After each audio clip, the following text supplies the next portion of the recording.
আসসালামু আলাইকুম।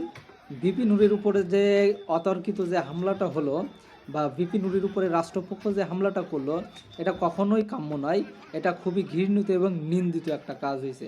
কারণ ভিপি নূরকে চেনে না এমন কেউ নাই। ফ্যাসিবাদ বিরোধী লড়াইয়ে ভিপি নূর একজন সামনের সারির লোক এবং সামনের সারির নায়কের ভিতর সে অন্যতম। এবং তার সে আন্দোলনের সময় সে একটা কথাই মনে পড়ে যায় যে এই সরকার 90% পড়ে গেছে আর 10% বাকি আছে, সুতরাং আন্দোলন চালিয়ে যাও। সো এমন একজন নেতার উপরে এমন হামলা একটা স্বাধীন দেশে, স্বাধীন রাষ্ট্রে এবং সেনাবাহিনী পুলিশের দ্বারা এমন একটা নেতার গায়ে যদি এমনভাবে আক্রমণ করা হয় বা এমন বুঝে হামলা করা হয়, এটা খুবই দুঃখজনক।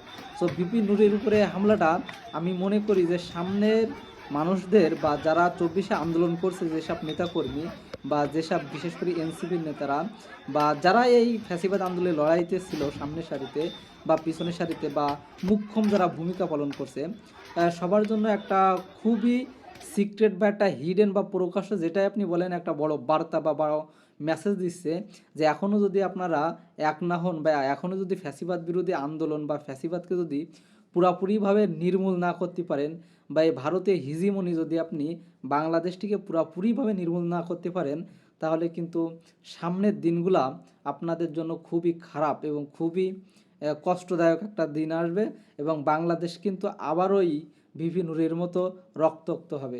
সুতরাং সময় থাকতে এখনই সবাইকে সাবধান হতে হবে।